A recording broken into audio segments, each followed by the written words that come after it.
Pietiek.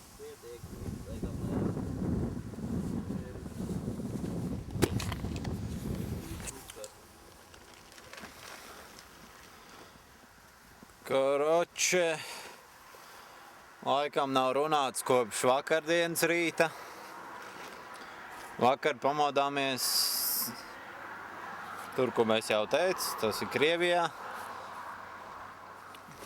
Tā pa lielo divvirzienu štrāzi braucām ārā no Krievijas. Pašā gala punktā pasēdējām, kur štrāze beidzās. Un.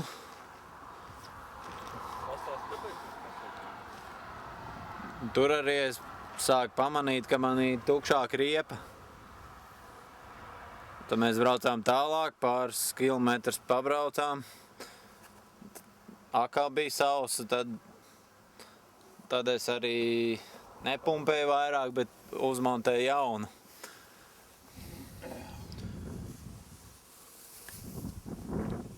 Un minām tālāk uz Līvānu pusi. Līvānos bija 85 gadu dzimšanas diena viņiem. Visādi kaut kādi pasākumiņi, kurus mēs neapmeklējām. Tur mēs arī ar Nauru iegājām nobalsot par Saeimas atlaišanu. Kaspars negāja, jo viņam nav pasa un viņš ir krievs. Viņš ir sācis pārkrievoties. Viņš vispār saka, ka tas viss ir bullshits un neko negrib darīt, lai Latvijai būtu labāk. Un tad no Līvāniem minām uz Jēkabpils pusi. Tur vispār bija tāds gabaliņš maziņš. Sāk līt virsā.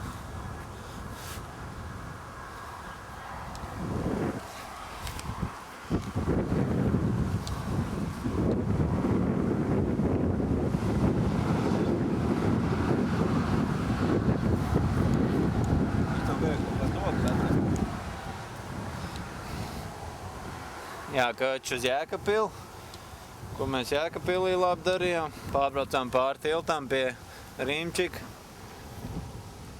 Tur bija gadījums, kad gaidot Nauru to, kamēr viņš padirsīs, stāvēja, atnāca viens džeks, kurš prasīja, cik tur maksāja. Es teicu 10. Viņš nostājās, tad bāz naudu iekšā. Kāpēc tu man tur gaidīji? Tāpēc, ko tu pat gribēji darīt? Pagaid stāst to gadījumu, pēc tam pateikšu, ka es arī dirsu. Koč ar džeks nostājās, bāz naudu iekšā un viņš bija kaut kā dīvaini atsatējies ar galvu pret durvīm. Un viņa 10 centībnieks bija uz kliņķi palicis. Viņš bija norausis kliņķi uz leju un tad es skatos, ka viņš krīt. Tad viņš tā novandījās pret stenderi un tad uz zemes. Viss maks atturs izlidoja pa grīdu. Es pietupos pie viņa. Redzēju, ka viņam acis iet šķībi vispār beigt. Tad es pagāju bišķi koridoriņā pasaucis tantes, kuras tur klačojās no 2 veikaliem. Ka vajag kādu pasaukt, ka džeks ir pakrits. Tad pa to laiku es salasīju viņam naudu makā un viņš jau sāk attapties un cēlās augšā. Tad atnāca apsargs ar vienu tanti un prasīja viņam jautājumus, bet viņš teica, viss ok. Tā viņš tur pasēdēja drebošām un sasvīdušām rokām. Pēc tam vēlāk viņš prasīja validolu apsarga. Apsargs parāstīja galvu, ka viņam nesu. Un tad no turienes pieminām pie dīķa, bet pie Daugavas, kur neļāva mums peldēt. Tur bija zīme aizliegta, tad mēs minām tālāk. Pārminām pāri un minām uz Madonas pusi. Pa ceļām bija pļaviņas, iebraucām pļaviņās, līdz Hesam netikām, tas laikam kaut kur tālāk baigi. Jo tur bija baigie kilometri caur pļaviņām braucot. Tur bijām veikalā un tad minām tālāk. Uz Madonas pusi minot mums bija laiks stunda. Un tad mēs sākt meklēt vietu.